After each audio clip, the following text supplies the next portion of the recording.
दोस्तों, साल था 1977। जगह है पाकिस्तान के रावलपिंडी में स्थित कहुता डिस्ट्रिक्ट। हर दिन की तरह सुबह को लोग निकलकर अपने काम पर जा रहे थे और पास में एक छोटे से सलून में कुछ लोग अपने बाल कटवा रहे थे। ये लोग सलून में अपने बाल कटवा रहे थे और साथ में एक दूसरे से बातें कर रहे थे। सब कुछ नॉर्मल सा लग रहा है, राइट? लेकिन इसके बाद कुछ अजीब सा होता है। इन लोगों के जाने के बाद शाम को सलून का मालिक अपनी दुकान बंद कर देता है और बालों को कूड़े में फेंक देता है। तभी शाम को कुछ और लोग आते हैं और डस्टबिन में से इन बालों को इकट्ठा करना स्टार्ट कर देते हैं। दोस्तों, ये लोग कोई आम लोग नहीं थे, बल्कि ये लोग थे पाकिस्तान में तैनात इंडिया के रॉ एजेंट। लेकिन आखिर इंडिया के रॉ एजेंट पाकिस्तान में कर क्या रहे थे और क्यों ये इस सलून में जाकर इन लोगों के बालों के सैंपल इकट्ठा कर रहे थे, और कैसे भारत के एक प्रधानमंत्री की गलती की वजह से पाकिस्तान के पास न्यूक्लियर वेपन्स आ गए, ये सब जानेंगे आगे इस वीडियो में।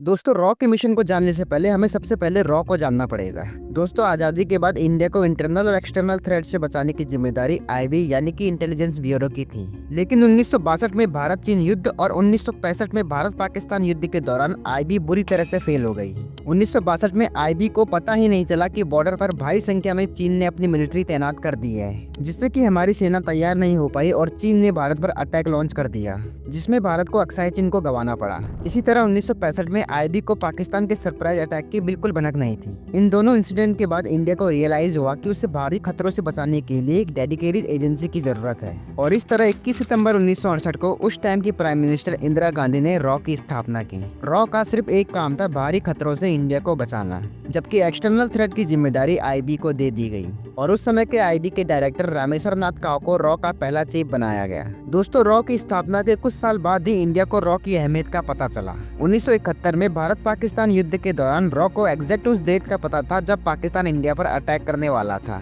जिसके बाद इंडिया ने भी पाकिस्तान पर वॉर डिक्लेयर कर दी। इसके अलावा बांग्लादेश में मुक्ति वाहिनी फोर्स को खड़ा करने में भी रॉ ने महत्वपूर्ण भूमिका निभाई, और 1975 में चाइना की नाक के नीचे सिक्किम को इंडिया में मिलाने में भी रॉ का क्रिटिकल रोल था।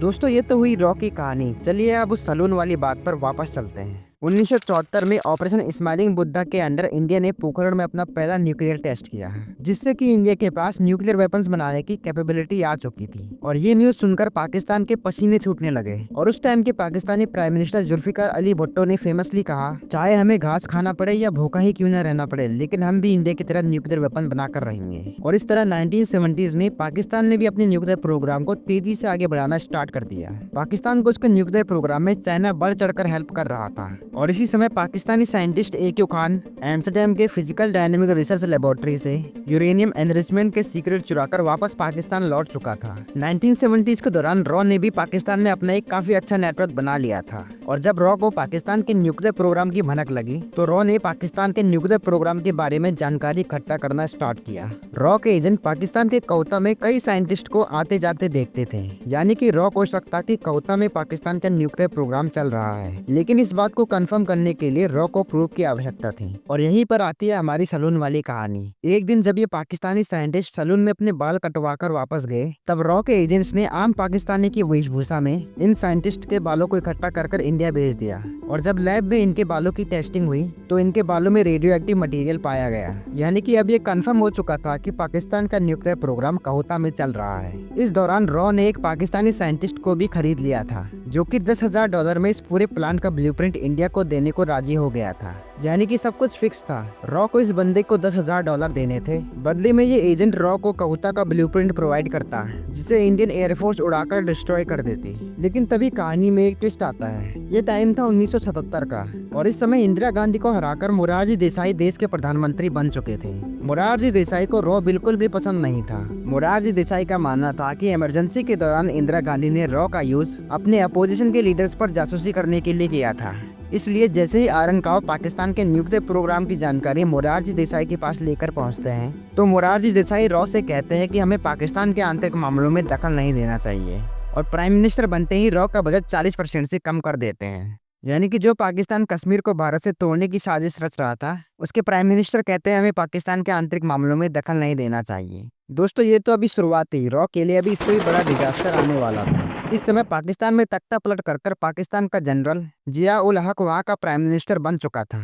और मोरारजी देसाई और जिया उल हक के बीच टेलीफोन पर रोजाना बातें होती रहती थी। और एक दिन बातों बातों में मोरारजी देसाई ने जिया उल हक को कहा, हमें आपके सीक्रेट प्रोग्राम के बारे में पता है। ये सुनकर जिया उल हक बिल्कुल सतर्क हो गए और उसे पता चल गया कि यहाँ उसके न्यूक्लियर प्रोग्राम की बात हो रही है। और इस तरह पाकिस्तान के आईएसआई को पाकिस्तान में रॉ के एजेंट्स को ढूंढकर खत्म करने की जिम्मेदारी दी गई। आईएसआई ने एक एक करके रॉ के एजेंट्स को तलाशना स्टार्ट किया और रॉ के 10 साल की मेहनत पानी में फिर गई। कई रॉ के एजेंट अपने देश के लिए गुमनाम मौत मारे गए और इस समय रॉ के चीफ आरन काउ ने भी ये कहकर इस्तीफा दे दिया कि अगर हमारे प्राइम मिनिस्टर को ही रॉ पर भरोसा नहीं है तो इस एजेंसी का कोई मतलब नहीं है। और पाकिस्तान के न्यूक्लियर प्रोग्राम को डिस्ट्रॉय करने का प्लान ठंडे बस्ते में चले गया। The last opportunity. दोस्तों 1981 में इंदिरा गांधी एक बार फिर से वापस पावर में आ चुकी थी और इंदिरा गांधी ने रॉ को फिर से रिवाइव किया। इसी दौरान इसराइल ने मिडिल ईस्ट में कुछ एक्स्ट्रा ऑर्डिनरी किया। 7 जून 1981 को इसराइल की एयरफोर्स ने इराक में जाकर उनके न्यूक्लियर प्लांट को डिस्ट्रॉय कर दिया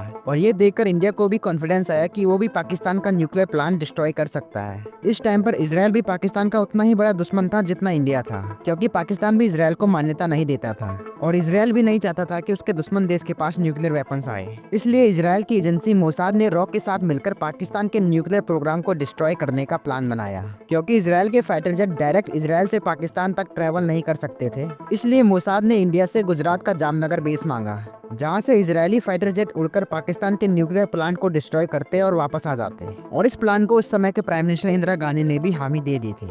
लेकिन तभी अमेरिका की एजेंसी सीआईए को रॉ और मोसाद के इस प्लान का पता चल गया और सीआईए नहीं चाहता था कि इसराइल पाकिस्तान पर एयर स्ट्राइक करे और इसलिए अमेरिका के प्रेशर में इसराइल को ये प्लान कैंसिल करना पड़ा। और इसके अगले दिन सीआईए ने इंडिया का ये प्लान न्यूज़पेपर में लीक कर दिया, जिससे कि पाकिस्तान सतर्क हो गया और उसने अपने न्यूक्लियर प्लांट की सिक्योरिटी काफी बढ़ा दी। क्योंकि ये अटैक सरप्राइज अटैक होना था, लेकिन अब सरप्राइज तो कुछ रहा ही नहीं था, इसलिए इंडिया को ये प्लान कैंसिल करना पड़ा। और 1999 में पाकिस्तान एक न्यूक्लियर वेपन वाला देश बन गया, जिसके दम पर वो आज इंडिया को धमकियां देता है। दोस्तों अगर उस समय मोरारजी देसाई अपनी पॉलिटिक्स से आगे अपने देश को रखते तो क्या पता आज पाकिस्तान के पास न्यूक्लियर वेपन्स होते ही नहीं।